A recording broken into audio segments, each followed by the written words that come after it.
Yeah, my dream is to become the greatest goalkeeper in the world. When I saw him, he was so mature. First thing that came to my mind was Yasha.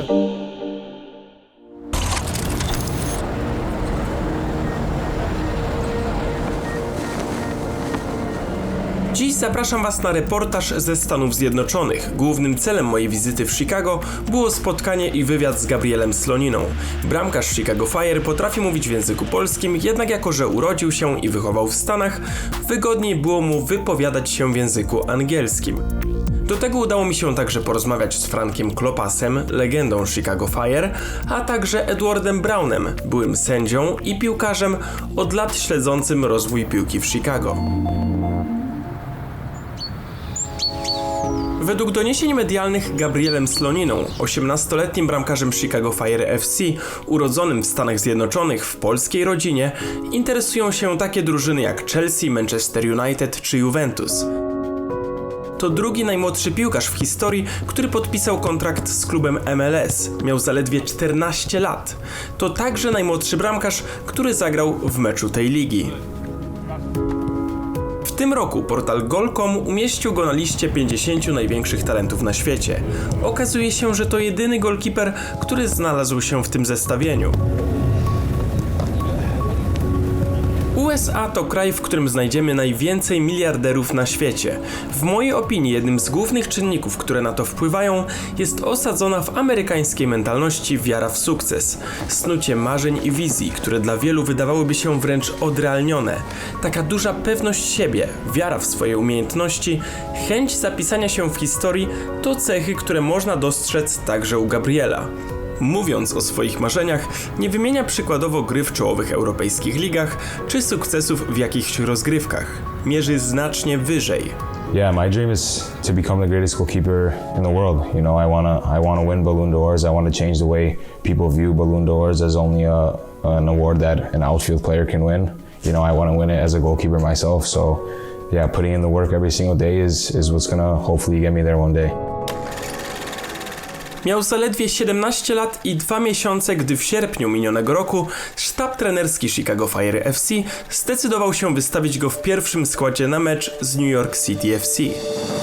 I signed when I was 14 years old, and I debuted on August 4th in my third year playing. So, yeah, I think all the preparation I did before that game was super important for all my teammates to have trust in me on the field. Yeah, I mean, I think his maturity level is incredible, and I had no problem just saying, hey, put the kid in, because he deserves it. For me, it's not about the age, but about the quality, and he has the quality, and he should be playing.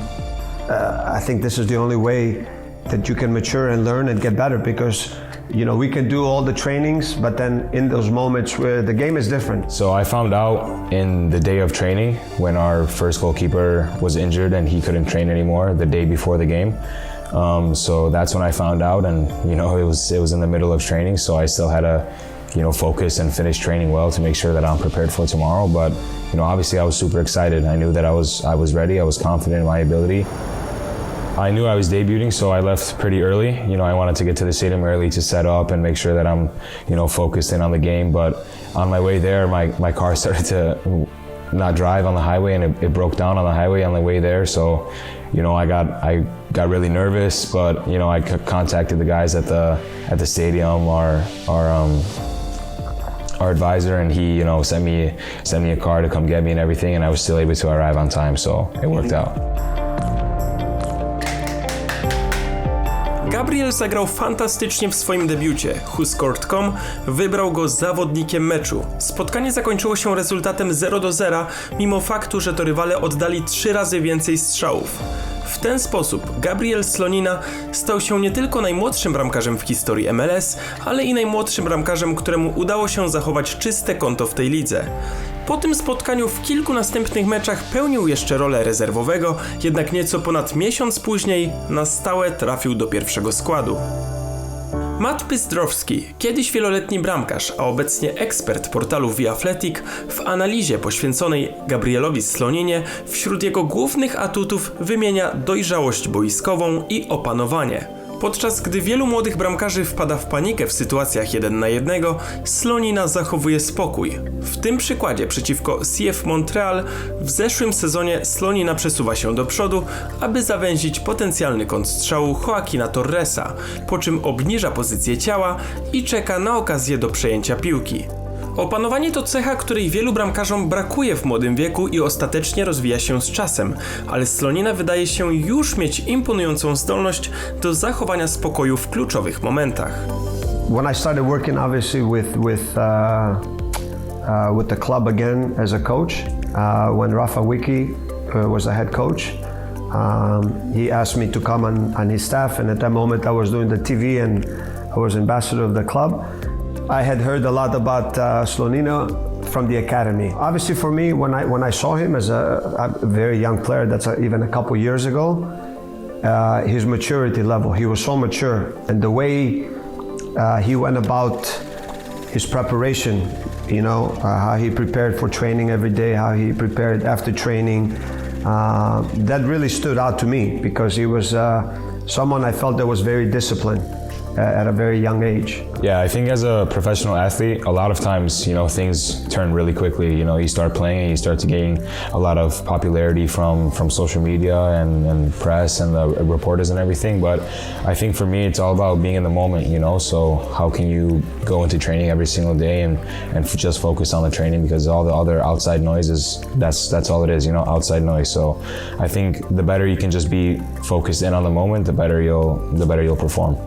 Well, I've been watching him, the way he matured. When he started out, he was basically like a youngster on the line. And you could see how he was developing, all of a sudden controlling the box after he had a few shutouts. And I don't know if somebody trained him or whatever. It was a natural.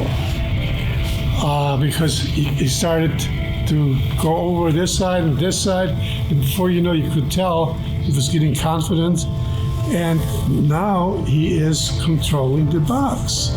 For a 17-year-old, I have never seen before.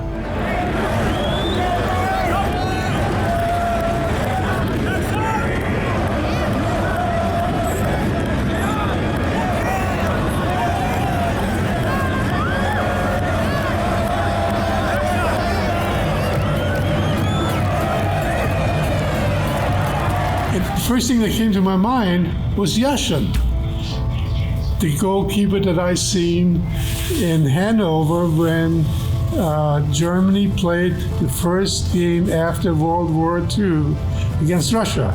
His ability to communicate at a young age, you know, take command. I mean, he's very vocal in the back, and I think that's also an important part, I think, for me in a goalkeeper, because he sees the whole field and his ability to communicate, even as a young player. You know, you have older veteran players in front of you. Even now, when he's playing in front of him, you have Rafa Chisos that played in Germany. He's the captain, but he has no problem directing, communicating in the back, as he should, as an extra, almost like a captain in the back. He is mature.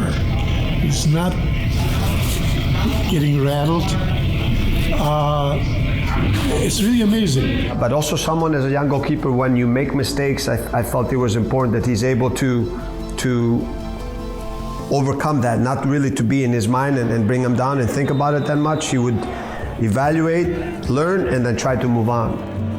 I think mentality is the most important, you know, making sure that after a mistake or a bad game, you bounce back. You have a short memory because you have to be ready for the next ball, for the next game, because as a goalkeeper, you need to be reliable. You need to stay consistent and save your team in games and help them also win.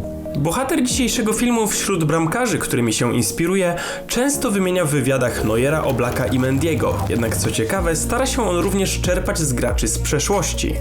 Van der Sar or Oliver Kahn, just because like I love their mentality of, you know, going for every single ball and being aggressive in the back. I love that. I try to have that play style of, you know, being aggressive and making sure that my teammates can hear me and the other team can hear me, because I want the opponent to fear me. I don't want them to be comfortable coming into the box. A czym dla Gabriela jest Polska? Yeah, for me, it's where my family's from. It's where my family grew up. So it's a lot of it almost feels like home to me as well. You know, I think a lot of the culture that my family portrays in our daily life is Polish. You know, we eat a lot of Polish food, speak Polish at home. So Poland for me is a pretty important word.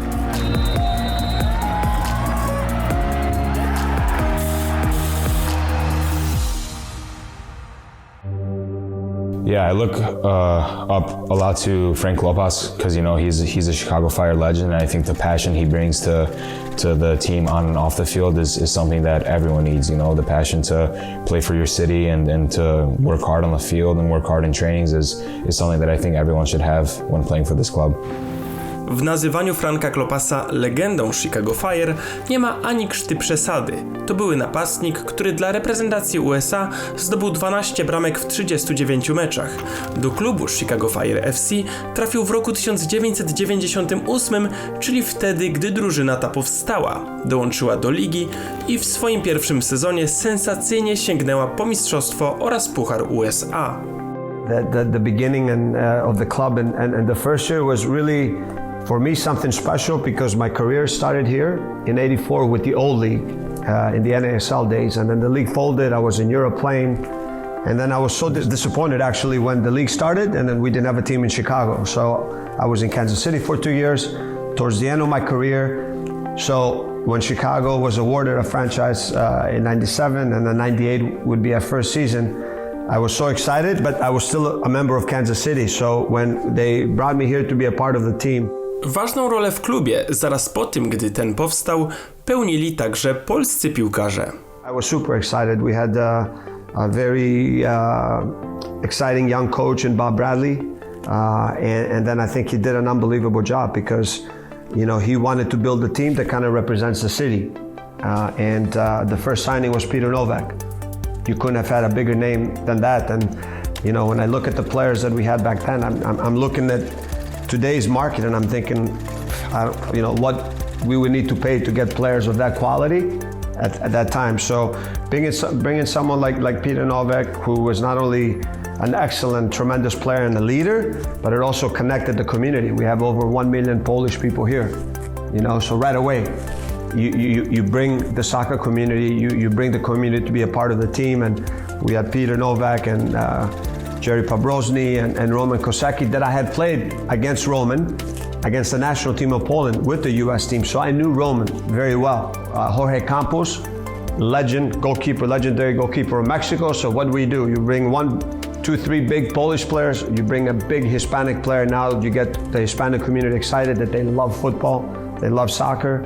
And then we build around also with experienced American players and young veteran and young American players that Bob had a great eye for, and that's how we built the team. But what we were able to accomplish was incredible. To win the double as an expansion team hasn't been done to this day, and I don't think it will ever be done again. So it was really something special, something I'll never forget, and something that, you know, will forever unite that group. Żadnej innej drużynie nie udało się powtórzyć tego wyczynu. W późniejszych latach żaden zespół w swoim pierwszym sezonie gry w MLS nie sięgnął po mistrzostwo. But also in the end of the day, we played great, exciting soccer and the team won. So the fans came out, and you need a combination of all those. In the end of the day, it's about winning and playing entertaining soccer. If you do that, the soccer community is here. They want to come out and support you. Mistrzostwo zdobyte w pierwszym sezonie okazało się być ostatnim. Na początku XXI wieku zdarzało się Chicago Fire awansować do finału. Zdobywali także Supporters Shield, czyli trofeum dla najlepszego zespołu w sezonie regularnym. Jednak z roku na rok drużyna ta radziła sobie coraz gorzej. Następnie, w ciągu kilku sezonów, Chicago Fire z klubu z chwilowymi problemami przerodziło się w ligowego średniaka i w końcu w jedną z najsłabszych drużyn w całej lidze. Podczas gdy średnia frekwencja na stadionach MLS regularnie rosła, na mecze strażaków przychodziło coraz mniej kibiców. Kiedy klub z trzeciego największego miasta USA znajdował się w stagnacji, nagle nastąpił punkt zwrotny. Pojawiła się nadzieja, że wspaniałe czasy i piłkarskie sukcesy znów zawitają do Chicago. Probably the most important thing of all is of our owner, Joe Mansueto. now you have a new owner for the fire. The old owner was living in California. This new owner is from this area, and he has also money. He's a billionaire. And I believe he is going to have, if you come back here another 2 years, the stadium is going to be packed. Forbes szacuje majątek właściciela Chicago Fire FC na $5,3 miliarda. W latach 80. w swoim małym mieszkaniu w Chicago, w dzielnicy znajdującej się obok parku Lincolna, w której m.in. znajdziemy publiczne zoo, założył on firmę Morningstar. To właśnie sukces tej firmy sprawił, że Mansueto dorobił się ogromnego majątku. To lokalny patriota inwestujący w miasto, które kocha – Chicago. Staram się na swój mały sposób ulepszać miasto, tak by mieszkający w nim ludzie mieli jak najlepsze wrażenia, mówił Mansueto. W roku 2018 Mansueto kupił ponad 100-letni budynek, Wrigley Building, który na tym zdjęciu, podświetlony na biało, widnieje za moimi plecami. Posiada także kilka innych chicagowskich budynków. Jego inwestycje koncentrują się w obrębie tego miasta. Wisienką na torcie ma być odnosząca sukcesy jak w dawnych czasach ekipa Chicago Fire FC, której grą cieszą się tłumy. Miliarder, odkąd przyszedł do klubu, wprowadził mnóstwo zmian. Takim dobitnym dowodem na to, że nowy właściciel poważnie myśli o tym klubie, że chce wprowadzić poważne zmiany, jest to, że Chicago Fire wyprowadziło się z tego stadionu. Mimo że cały czas obowiązywała tutaj umowa najmu, to jednak wywalił naprawdę ciężkie pieniądze na to, aby przenieść się na Soldier Field, czyli na taką prawdziwą wizytówkę miasta Chicago, na którym występuje również główna drużyna Chicago w kwestii futbolu amerykańskiego, a ten stadion znajdujący się na przedmieściach póki co służy do treningu. Stadion, na którym wcześniej grało Chicago, City Geek, mogący pomieścić 28 000 kibiców, znajdował się bardzo daleko od centrum. Legendarny Soldier Field jest natomiast ulokowany w samym centrum miasta. You know, playing in that legendary stadium is a dream come true for me, and you know it has a lot of tradition, a lot of culture within it. So to play in it is honestly an amazing experience, and I love every single time I step out on that field. Jak z zebra przed meczem, ale teraz wyszło słońce idealnie na spotkanie, a za nami rozgrzewa się już Gabriel Slonina. Na trybunach głównie kibice z Meksyku i z Polski, czyli z krajów, które już, że tak powiem, piłkę nożną mają we krwi, a wydaje mi się, że nowy właściciel wolałby, żeby więcej Amerykanów również przychodziło na te spotkania, żeby ta lokalna społeczność tutaj nie tylko oparta na mniejszościach z krajów, które wywodzą się z krajów mocno piłkarskich, żeby również ci Amerykanie się przekonali do tego soccera z ich perspektywy. Być może frekwencja nie jest jakaś niesamowita, ale naprawdę atmosfera jest moim zdaniem bardzo ciekawa. Wymieszanie różnych kultur. Z jednej strony Ameryka Łacińska, Meksykanie, którzy przynieśli trąbki na mecz, bębny i tak dalej, które zresztą słyszycie. Z drugiej strony tacy bardziej europejscy kibice w niektórych sektorach. No i przede wszystkim niesamowite rozpoczęcie meczu. To, co się działo przed pierwszym gwizdkiem, naprawdę fajerwerki, hymn Stanów Zjednoczonych. Powiem wam, że naprawdę super klimacik. Mimo że frekwencja nie jest jakaś niesamowita, szczególnie w perspektywie tego stadionu, miejmy nadzieję, że to się zmieni.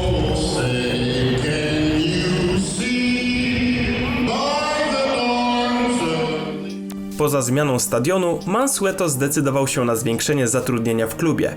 Według The Athletic, Chicago Fire FC przeszło z 90 pełnoetatowych pracowników na 155, a do obsadzenia mają obecnie kolejne 29 pełnoetatowych miejsc pracy. Planuje on iść także w kierunku modelu multiklubowego, na wzór Red Bulla czy City Football Club, które gromadzą wiele różnych drużyn. W tamtych przypadkach zespoły są trybami w maszynie zbudowanej w kierunku Manchesteru City i RB Lipsk. Mansueto chce jednak, aby to Chicago Fire było na szczycie tego modelu. W tym celu kupił już szwajcarskie FC Lugano. Next couple years we're talking about building a new training facility that's probably going to be state of the art that compared to anywhere. Mansueto także sprowadza jakościowych zawodników do klubu. W tym roku Chicago zasilili m.in. Shaqiri, Przybyłko oraz gwiazda Ligi Meksykańskiej Jairo Torres. Przyjście Mansueto wiązało się także z rebrandingiem. Klub w 2019 roku zmienił herb. Projekt ten spotkał się jednak z dużą krytyką, więc znów wprowadzono nowy, który został już bardzo dobrze przyjęty. Duża litera C, jak w przypadku również innych chicagowskich klubów, baseballowego Chicago Cubs czy Chicago Bears z NFL. Nowe logo zawiera barwy miasta: błękit, czerwień i biel, 6-ramienną gwiazdę, którą znajdziemy także na fladze Chicago, oraz krzyż świętego Floriana, patrona strażaków. Można rzec, że nowe logo odzwierciedla wizję pana Mansueto. Nowy herb jest nowoczesny, przepełniony chicagowskimi cechami oraz nawiązuje do tradycji. Tak samo ma być z klubem. Ma mieć nowoczesną strukturę, być wizytówką miasta, dumą mieszkańców oraz na boisku nawiązywać do tradycji, czyli czasów, gdy Chicago Fire sięgało po Mistrzostwo Stanów Zjednoczonych.